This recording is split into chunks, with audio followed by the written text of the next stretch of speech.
Dear learners, in the first part of the session, we have seen the etymology, definition and types of research. The second part would try to analyze how primary research is different from secondary research.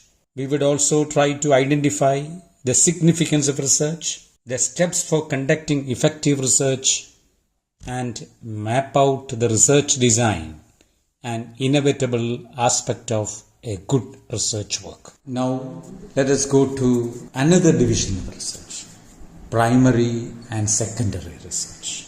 Primary research involves the collection of original data, specifically tailored to a particular research project. Primary research involves a journey into the uncharted territory, direct observation. Now, let us go to differentiate between the primary and secondary research. Primary research involves a direct understanding, a direct observation, and original experimentation. He maps the uncharted territory. He is aimed at producing new knowledge. The collection of the original data is specifically tailored to a particular research problem. Rather than consuming or interpreting the finding of others, the primary researcher looks for first-hand insights, original insights. He generates, or the primary researcher generates new knowledge. It attempts to spur the critical thinking, fuel the innovations in the world. Exploration and invention are involved in primary research. But then, primary research is not enough. We need secondary research also. But before going to the secondary research, let us see what are the types of primary research. The types of primary research include surveys. For example, in sociology, surveys could be conducted to study attitudes towards social issues. Or primary research resorts to interviews. For example, in history, researchers may conduct interviews with veterans to document first-hand accounts of past events. Primary research leans on observation. They observe people. They observe data, gather empirical evidence. Primary research also resort to focus groups. Focus groups simply means guided discussions with a small group of individuals. It involves guided discussions with small groups of individuals. Focus groups can be used in philosophy to explore ethical dilemmas and moral beliefs. Focus groups can be used in philosophy to explore ethical dilemmas and moral beliefs. What is secondary research? The secondary research, as the name indicates, is a research. It is a search based on the predecessor's efforts. The secondary researcher never attempts to explore the unknown. The researcher makes use of the collected treasures and analyzing or revisiting these treasures, he derives new conclusions. What are the sources of secondary research? Researchers can find secondary data from various sources. Academic peer-reviewed journals. The publications in academic peer-reviewed journals would serve as a platform for further investigation. The secondary data involves published books and articles, the database of documents, the archives maintained by government agencies, and even colleges and universities conduct extensive secondary research. The archives maintained by government agencies. Researchers in this area should always be mindful of certain issues while using the secondary data. The first is credibility of evaluation. Now, careful evaluation of the credibility of the data sources is essential to ensure that the data meets the research requirements. Researchers in this area must ensure that secondary data is relevant to their research And they also should consider the period when the data was collected and published. The third point to do with this is connected with the internet. The internet has made the research more accessible, extensive. Why? Internet makes the data readily available online. Researchers can benefit from a wide range of articles, publications, books, journals, and databases. Internet has made the research more accessible. Researchers can benefit from a wide range of articles, publications, books, journals, and databases.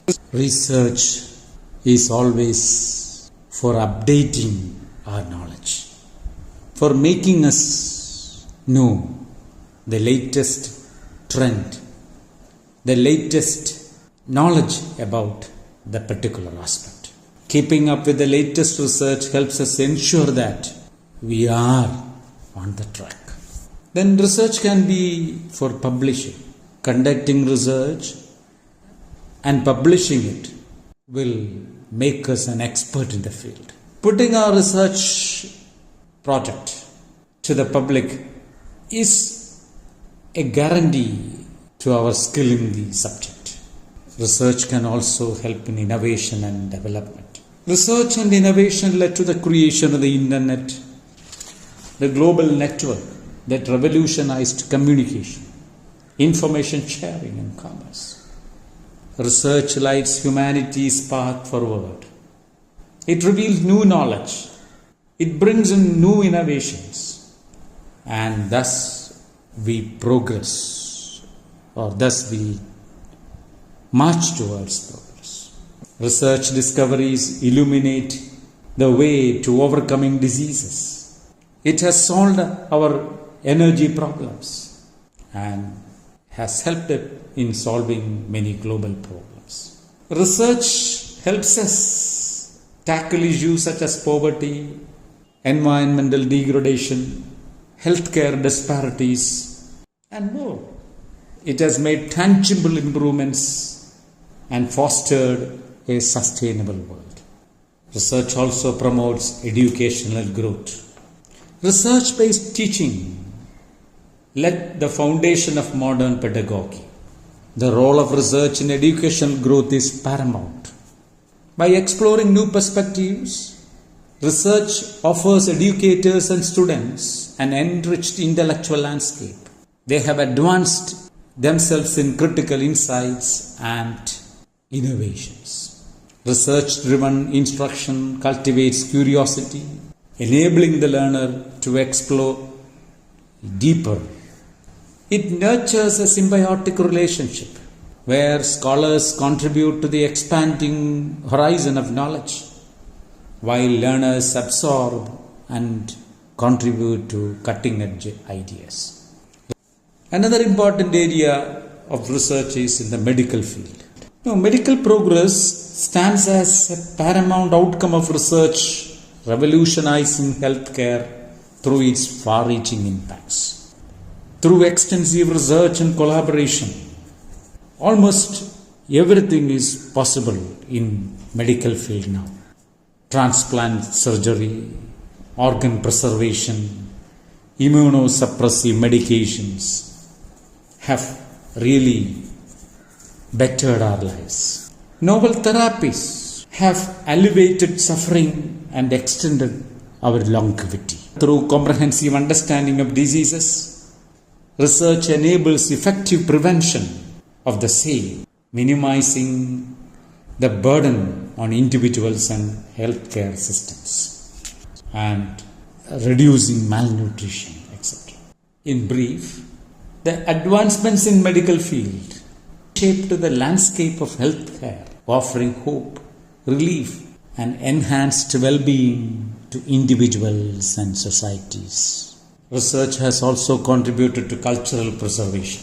The Ajanta Caves in India, which is a UNESCO World Heritage Site in India, house exquisite paintings and sculptures dating back to 2nd century BC. But down the ages, Environmental factors and human activity had taken a toll on these artworks. But through extensive research and conservation efforts, experts have revived the vibrant colors and intricate details of Ajanta caves. This is not for Ajanta caves alone. Research has been used all through the world to preserve cultural heritages. Now, such preservation promotes cultural identity, pride, and a sense of belonging. It tries to connect the past with the present and enriches the society with a mosaic of tradition which would have passed into oblivion otherwise. Research has also promoted global collaboration. No, by transcending the geographical boundaries, by enriching expertise, research has made collective advancement of knowledge and solutions possible. Researchers across the globe pool their insights, methodologies, resources, trying to tackle complex global challenges like climate change, infectious diseases, and technological frontiers. The collaborative synergy has enriched the depth of understanding and accelerated the pace of discoveries. Exchange of ideas, data, and innovations have made the impossible possible. Research also contributes to the personal growth of an individual. The best illustration in this area is Dr. APJ Abdul Kollam, from a newspaper boy in a small village. He grew to the Missile Man of India. This Missile Man of India became the president. Therefore, his is a meteoric rise from the small hamlets of a village to the Rashtrapati Bhavan. Kollam's journey serves as a testament to the transformative power of research in shaping individuals and their contributions to society. Personal growth is possible. Research has also contributed to the social progress. All of you are familiar with Amartya Sen. This Nobel laureate has researched on famine and poverty in India, and he emphasizes, reiterates that famines are not due to food scarcity alone. Famines can be the result of social and economic inequalities. And his research has influenced policies, address the root causes of poverty and famine, highlighting the importance of understanding complex social issues for bringing in positive changes in society. Research reveals the intricate layers of societal issues, unearths disparities, and sheds light on systematic injustices.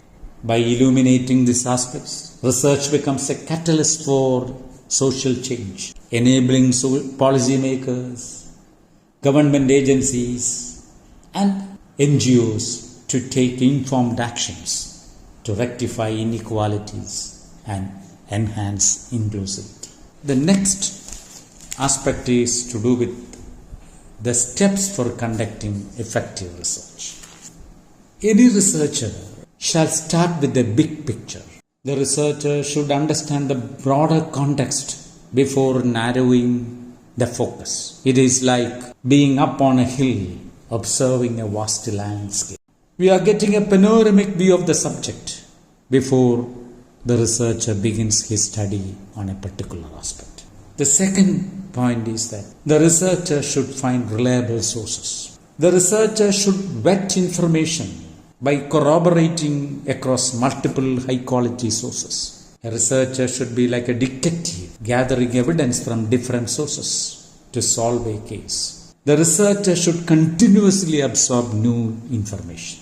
Researcher should stand organized. He should make detailed notes. He should organize the files in folders. And this would help him to trace, to retrieve the information whenever the researcher needs. It is for a researcher to define a focused research question. There should be a focus.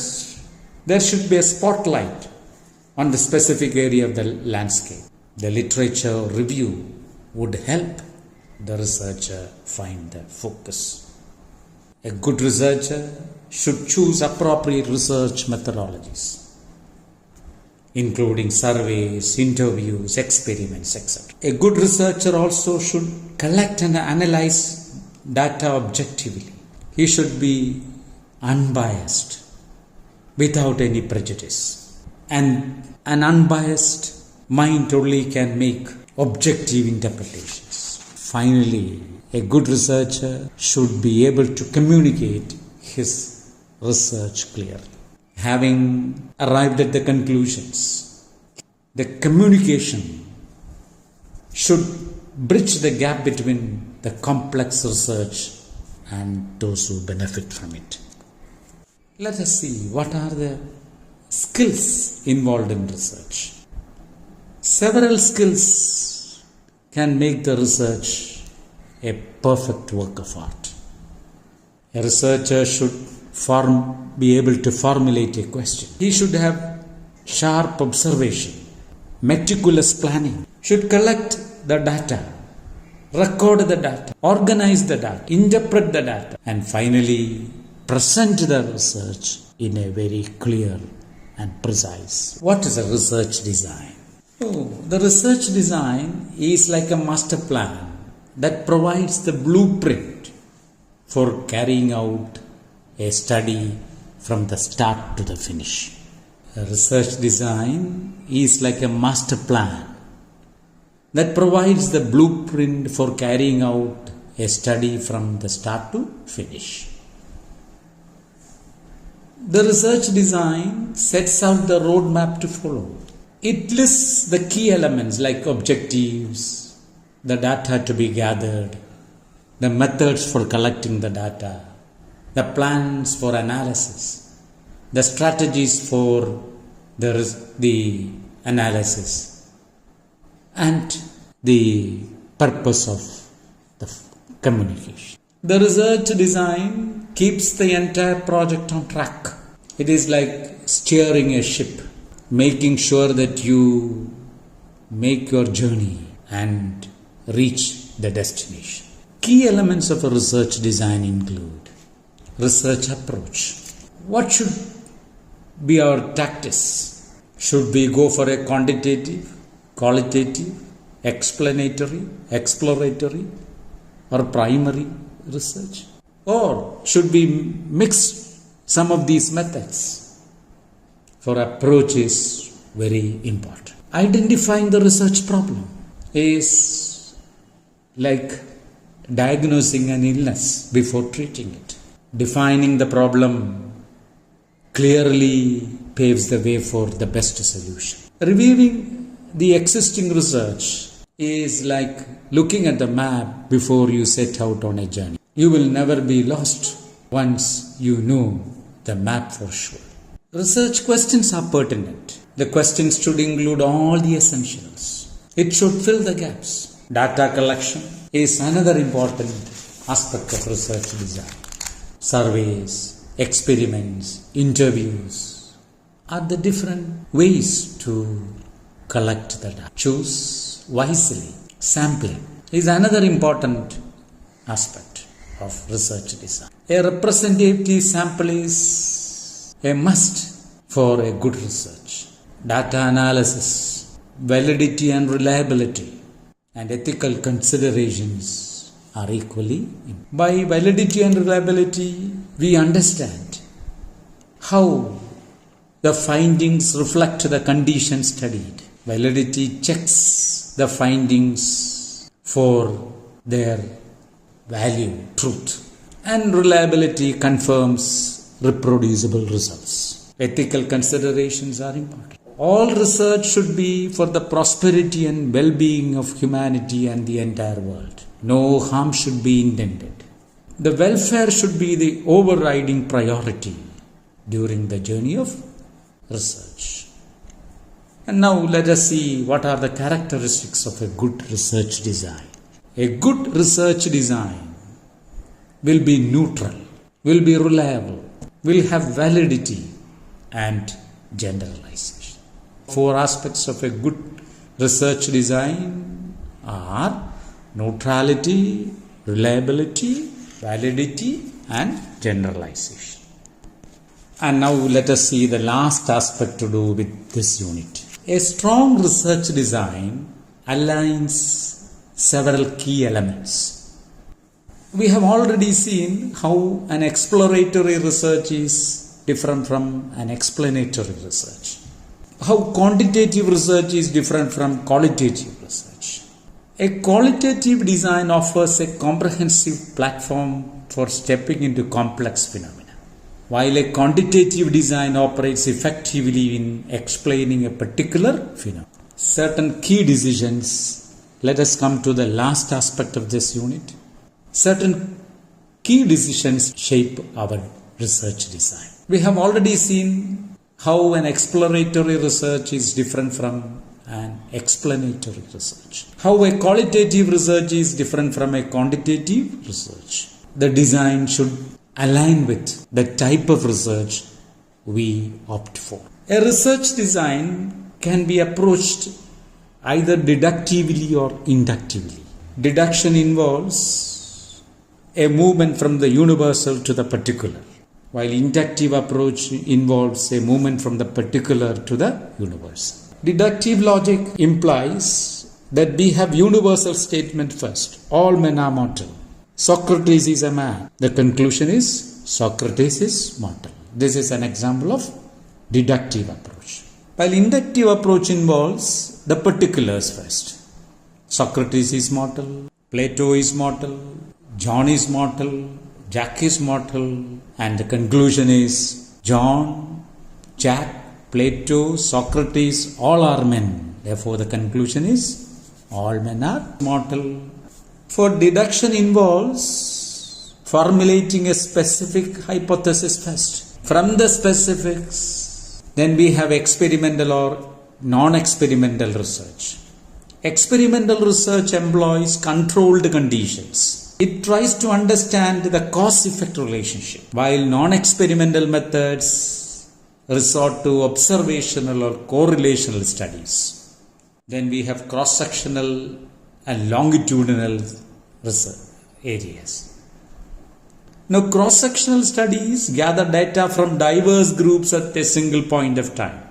We have diverse groups at a single point of time, while longitudinal studies follow participants over an extended period of time. In longitudinal studies, the researcher tries to track the changes, identify the trends, explore the developmental process. So, longitudinal involves a larger period, an extended period, while cross-sectional would confine itself to a single point of. What matters is that the research design should optimize the validity of the findings. It should integrate elements in a logical way to study. A good, robust design leads to credible conclusions and relevant discoveries. I conclude, a robust design leads to credible conclusions and relevant discoveries. Dear learners, before we conclude the second unit of this block, let us recap the main arguments. We have seen what is research, the meaning of the word research, its etymology, and some of the definitions on research. We have also discussed the salient features of research, the diverse methods, the motives of research, the different types of research, what is the difference between primary research and secondary research, what is the importance of research, the steps for conducting effective research, and the key elements of a research design. I hope this session would enlighten you on these aspects and will motivate you for further reading. Thank you.